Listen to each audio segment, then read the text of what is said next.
Epheani, Epheani, wake up, someone call the doctor. Helena's scream tore through the grand hall like a knife. The music stopped. Glasses froze midair. Every single person in the room turned to see the most powerful man in the room collapsed on the marble floor.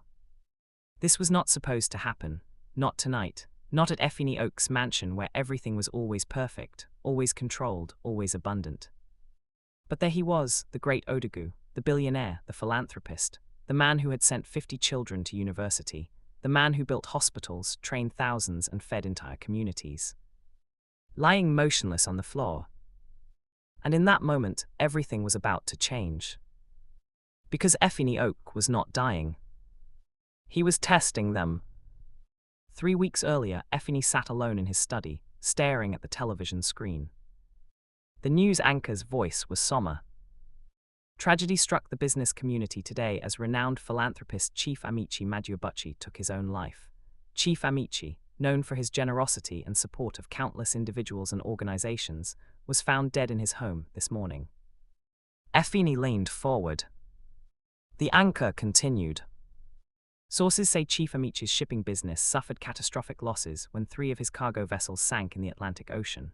The loss, estimated at over 800 million naira, left him heavily indebted to multiple banks. When creditors came knocking, Chief Amaechi reached out to the many people he had helped over the years. According to close sources, not a single person responded to his calls. The screen showed a photo of Chief Amaechi, a round-faced man with a warm smile, standing beside a newly built school. Neighbors say he spent his final days alone, calling number after number, friends, business partners, family members he had supported, community leaders he had sponsored. None of them picked up, none of them came.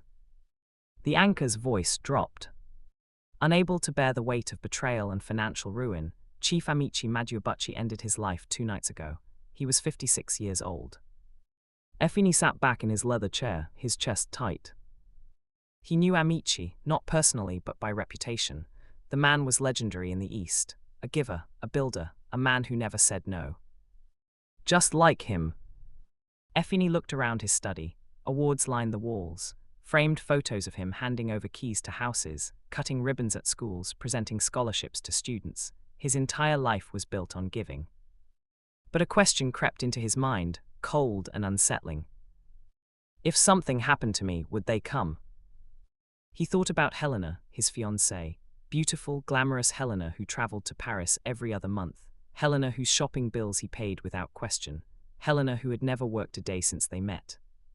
He thought about his younger brother, Obi, who had squandered over 50 million naira in failed businesses and always came back for more. He thought about his sister, Adiz, for whom he had opened a thriving supermarket at a major junction in town. He thought about his cousins, his uncles, his childhood friends, all of whom he had lifted in one way or another.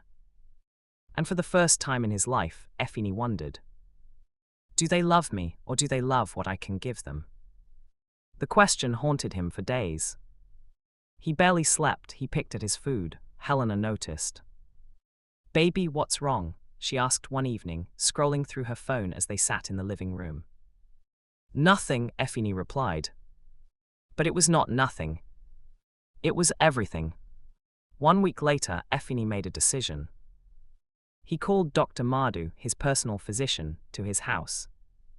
Dr. Madu was a short, bespectacled man in his 50s, calm and professional. He had been Epheani's doctor for over a decade. Doctor, Epheani began carefully, I need your help with something. Of course, Odegu, what is it? Epheani hesitated, then spoke. I want you to announce that I have kidney failure. Dr. Madu blinked, excuse me. You heard me. I want you to tell my family and friends that I am dying, that I need a kidney donor, that I have less than 2 weeks to live. The doctor stared at him. Odegu, I don't understand. You don't need to understand, Epheani said quietly. I just need you to do it. But why? Because I need to know who truly loves me, Epheani interrupted, his voice firm. I need to know if anyone would sacrifice for me the way I have sacrificed for them. Dr. Madu removed his glasses and rubbed his eyes. This is unusual. I know, but will you do it? The doctor was silent for a long moment, then he nodded slowly. If this is what you want, Odegu, I will do it. Thank you. But Dr. Mardu added carefully, what if no one comes? Epheani's jaw tightened. Then I will have my answer. 3 days later, Epheani hosted what he called a family appreciation party. He sent out invitations to everyone: immediate family, extended relatives, friends, business associates, community members, anyone who had ever received help from him. The invitation was simple but elegant. Join me for an evening of gratitude and celebration. Your presence is my present. They came in droves. By 6 p.m., the grand hall in Epheani's mansion was packed. Over 200 people filled the space, eating, drinking, laughing. Children ran around the fountain in the courtyard. Women posed for photos beside the luxury cars parked outside. Men gathered in clusters, discussing business and politics. Helena was in her element. She wore a shimmering gold dress, her makeup flawless, her laughter loud and melodious. She moved through the crowd with her friends, soaking in the attention. "This is what I'm talking about," one of her friends whispered. "Your man knows how to throw a party." Helena smiled. "He does everything big, that's why I love him." Epheani's younger brother, Obi, stood near the bar with a glass of champagne, talking loudly. "My brother is the best," he announced to anyone who would listen. "He set me up in business, gave me millions, he's a real one." Adiz, Epheani's sister, sat with a group of aunties, showing off photos of her supermarket on her phone. "All of this," she said proudly, "my brother did for me, he is a blessing." Uncles, cousins, childhood friends, distant relatives, they were all there, basking in the warmth of Epheani's generosity. And then the moment came. Epheani stood at the top of the grand staircase, looking down at the sea of faces. The hall fell silent, all eyes turned to him. He smiled warmly. "Good evening, everyone." "Good evening, Odegu," they chorused back. "I want to thank each and every one of you for honoring my invitation tonight. It means the world to me to see all of you here, people I love, people I consider family." Applause erupted. People cheered, someone shouted, "We love you, Odegu." Epheani continued, his voice steady. "I called you here tonight because I wanted to." He paused. Then he coughed. It was a small cough at first. He cleared his throat and tried to continue. "I wanted to use this opportunity to." He coughed again, harder this time. Helena looked up, concerned. Epheani placed a hand on his chest. "I wanted to." He coughed violently, his body jerking. Then, suddenly, his knees buckled. He collapsed. The sound of his body hitting the floor echoed through the hall. For a moment, no one moved. Then Helena screamed, "Epheani, Epheani." She ran toward him, her heels clicking frantically on the marble floor. People rushed forward, shouting, panicking. "Call the doctor. Someone get water. What happened? Is he breathing?" Chaos erupted. Children started crying. Women fanned themselves. Men shouted instructions no one followed. Within minutes, Dr. Mardu arrived. He had been waiting in the guest house, as planned. He pushed through the crowd and knelt beside Epheani. He checked his pulse, his breathing, his eyes. The hall fell into a tense, suffocating silence.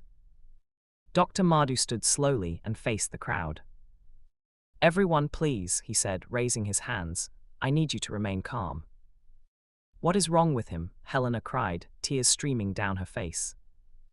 Dr. Mardu took a deep breath. "My name is Dr. Mardu. I have been Odegu's personal physician for many years." He paused. "I regret to inform you that Epheani Okeke is suffering from kidney failure." A collective gasp filled the room. "What? God forbid. Kidney failure." Mothers clutched their chests. Fathers shook their heads in disbelief. Helena sobbed loudly, her friends holding her up. Dr. Mardu continued, his voice grave. "We have been searching for a compatible kidney donor for the past year. Every test has failed. Every attempt has been unsuccessful." The room was deathly silent now. "His condition has deteriorated significantly, if we do not find a donor immediately." He paused, letting the weight of his words settle. "Epheani Okeke has 2 weeks to live." The hall exploded.